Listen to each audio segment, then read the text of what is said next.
So thrilled to be here. I'm coming here from Amiskwich, Waskahegan, Edmonton, which is Treaty 6 territory as well as part of the Métis homeland.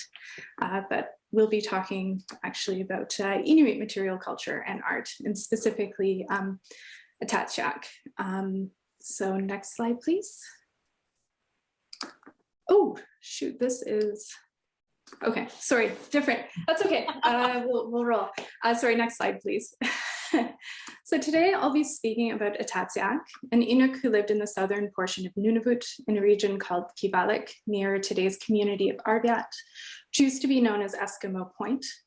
The photograph that we have here of Attatsiaq with her daughter, Kautok, on the right, was probably taken in the spring of 1938, and unfortunately the nitrate, the original photograph, I can't find anymore, so it's a photograph from a book, so that's why the quality isn't great. So she and her family were visiting Arviat in 1938, probably to trade fox furs, visit with family and friends. This was quite common in kind of around May of the year. And she would have been in her 20s at this point. And she was evidently a woman of some means. Her husband was a successful fox trapper. She was a gifted seamstress, and this is a really important partnership. She was dressing him in the clothes that he needed in order to hunt. So a very symbiotic relationship between the two. Today I'm just going to give kind of an overview of Attatsiaq and her beadwork and some of the beadwork of her family members. So we have highlighting stories that can be told about women through the objects that they make. And specifically, I'll be talking about something called a hangayalik, which is a beaded amauti or beaded twili. A twili or an amauti is a garment with a small pouch in the back, which is how Kautok here in that picture is being carried. So Manitoba curator Maureen Matthews describes hangayaliks as a uniquely female self-portrait. And I quote, "It's a garment that expresses the love of one generation for another, creatively decorated with an entirely individual combination of imagery, and is a work of art about an artist's dreams for her family in an imagined future," end quote. So today, I'm hoping to challenge in a small way the kind of typical anonymity that we find with historical Indigenous women artists. As Laura Ulrich Thatcher notes, failing to acknowledge and identify these women is an act of, quote, freezing people into a collective anonymity that denies either agency or their capacity to change. In effect, and this is my words, it's denying their humanity. So my approach is also a way of kind of trying to challenge damage-based research, which is really common for, I myself am a settler, so being very, very conscious of my relationship to the community that I was researching with, and with the women that I interviewed. And so pushing against the idea of always focusing on pain and suffering is a way of kind of celebrating their artistry, celebrating their resilience, and in my hopes, trying to not reinscribe oppression through my research. So this is all to say, not to say that Attatsiaq wasn't contending with an incredibly aggressive colonial onslaught at her time, but I think that thinking outside of damage broadens the way that we think about Indigenous peoples and Indigenous women's, in particular, history. And so we can see through these garments the way that she and her family accessed trade goods, and we're also transmitting sewing knowledge, beading knowledge, and skills to generations after them. Yes, so next slide, please. So beads were a really desirable commodity. People wanted beads and people traded for beads. Clearly, a lot of beads to make these garments. But Attatsiaq shouldn't be conceived of as merely a consumer of beads, but also a producer of beadwork. I think there's an interesting balance to be thought about that here. So she also regularly altered, shared, took apart, and modified her beadwork, removing pieces from one parka and putting them on another.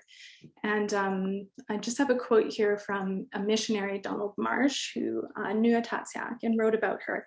And it highlights kind of her specific perspective on her beadwork.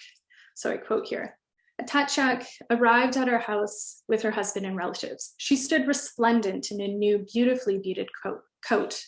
We asked, 'Where's your coat from last year?' Shrugging her shoulders, she feigned not understanding, and then with a laugh she said, Oh, I undid all the beadwork and I made this instead. Why, we asked. Because I needed the beads, end quote. So we have two existing pieces that we certainly know were made by Attatsiaq in museums. The first is the parka at the Royal Ontario Museum that was pictured in the last slide. And then the second is the beaded panel that you see here on the right-hand side. And the Marshes also recalled that she had quite a lot of beads in her collection. Some were really old, clearly had been bartered from 20, 30, 40 years before. And I'm quoting again, the Marshes offered to buy her as many beads and more that she might need for a coat if she would sell us her beautiful coat. She agreed, and now that coat resides for all to view. And so that's the garment that you see in the ROM. And I'm not going to go into kind of all the details of which panels were moved onto which garment, but you can see the watercolor here of by Winifred Marsh of the beaded panel. And it's on the garment that is actually in the ROM, or at least a lot of the other beadwork is now on the ROM parka. So things were definitely shuffled around and moved about, and those confirm this. And this implies to me that the process of beading and making something new was actually more important to these artists than actually preserving the beadwork itself, which I think is quite interesting. Next slide, please. Next slide, sorry. I'll carry on. Attatsiaq's reuse of beads was also evident in the influences of her mother, Pitao, who's on the next slide and pictured on the right. Pitao was a skilled beader and likely the person who gave Attatsiaq the older beads in her possession, which suggests that she also reused her beads to remake her designs. Looking at the beadwork on Pitao's garment, sorry, I'm not sure what's happening. But if you could see Pitao's garment, you'd see a lot of stylistic influences. Christina, I put a note out to Sophie and they're trying to fix it. So okay, great. Yeah, I'm not quite sure why it's not advancing, but their elves are at work. Awesome, thanks guys. Sorry, it was like next slide, next slide. Yeah, I'll just carry on because I know I only have so much time. That's okay. No. Yeah. Okay, thank you so much. Well, thanks guys. Okay, so Pitao here is on the right, and you can see a lot of stylistic influences on the garments that her daughter Attatsiaq was making. A lot of circles, a lot of kind of half circles and ovoid shapes in teardrops. And this also, the shape of the panel itself is quite distinctive. Typically, there would be two kind of rectangular shapes on the chest panel. And these two women kind of opted to create a more kind of coherent and full beaded panel. Still always mirror image, but there's still something really distinctive about Attatsiaq and Pitao's kind of approach to their beadwork. And I think probably a lot of the beads that Attatsiaq had in her possession were actually collected by her mother and gifted to her at some point. My suspicions, don't know for sure. But also, as Pitao was teaching Attatsiaq how to sew and bead, Attatsiaq was also teaching her daughter, the next generation, how to bead and sew in the years afterwards. So using the skills that Attatsiaq had developed over her decades of sewing and beading, she taught her daughter the necessary skills to be a woman and a fully contributing woman and adult in her community. And so on the left-hand side, you can see this image taken by Richard Harrington in 1950 when he was in Attatsiaq. And this was a really, really difficult period of time. There was a lot of caribou famines, and migrations weren't going in the regions that they were supposed to. This resulted in, of course, the relocations of Achiamut, which is a different group from Attatsiaq. Sorry, getting a little off track here. But during this period of hunger and deprivation, you can see that the clothing is a lot less well cared for because there's not as many caribou around and available, so you've got to reuse what you have. You also see a lot less beadwork. So Kautok has just the tiny little beaded piece on the front of her tuili, and her mother Attatsiaq has none. But despite all of this, you see the continuity of sewing knowledge. Attatsiaq is actually holding a kamek, a skin boot in her hands, and she's sewing.